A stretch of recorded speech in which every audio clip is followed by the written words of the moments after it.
What's going on, everyone? Welcome to a new YouTube video. Today we're going to be showing you 3 portrait hacks in 3 minutes. Here I'm with my beautiful girlfriend Allegra. We're going to be shooting some portraits in these beautiful canyons. But yeah, without further ado, let's get to it.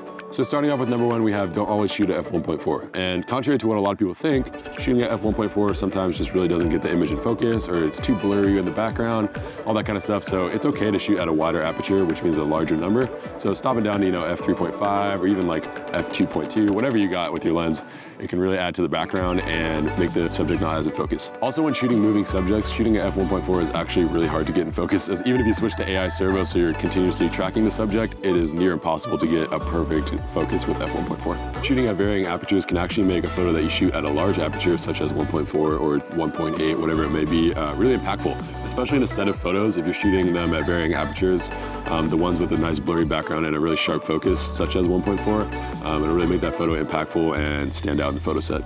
So try mixing it up and shooting at a wider aperture, such as maybe f3.5 to f4. It really will bring out the background textures and colors, especially if the background is beautiful, like where we are today. And that can really add to the photo. It's not necessarily just the subject, but it's the combination of the subject and the background that can be interesting. And shooting at an aperture such as f3.5, you can achieve this.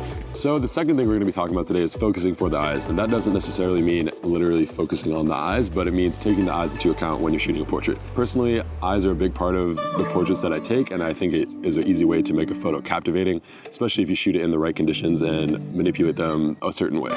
So different forms of eye contact and expression really can make the photo just a completely different feel. If the eyes are looking away from you, it gives the photo a lot more relaxed, kind of candid feel. So it depends what you're looking for. That is a great way to express someone in a natural, kind of carefree way. But secondly, if you want the portrait to be a little bit more captivating and intense, focusing on the eyes directly and the eyes looking right into the camera can be a great way to make an image stand out. The third and final thing we're going to be talking about today is the utilization of available light. And what that kind of means is wherever you're shooting, there's different forms of light and shadows and highlights that you can work with to make your image stand out or give a different look and feel to your image. Personally, I use natural lighting because I feel like it gives an honest, raw look to my images, and that's kind of what I want to convey when I'm shooting a portrait of someone. But there are tons of different ways to utilize lighting in your photos, whether that be on-camera flash or studio lighting.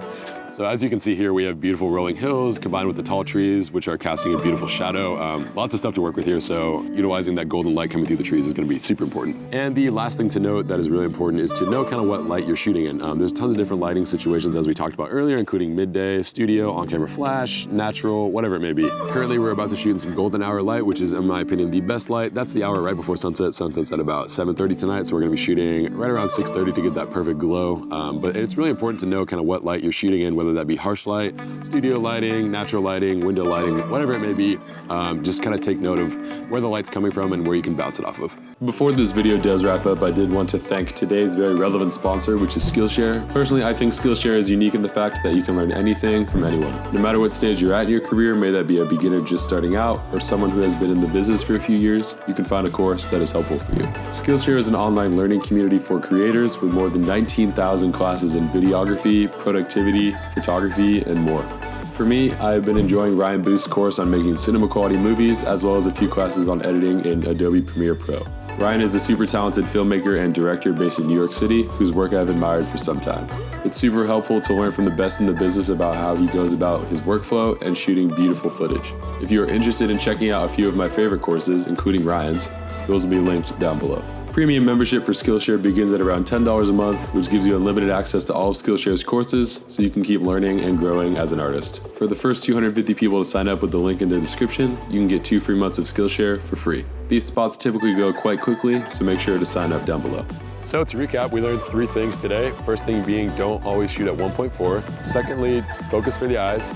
And finally, utilize available light. Drop a comment down below of your favorite tip, and we'll see you guys in the next one.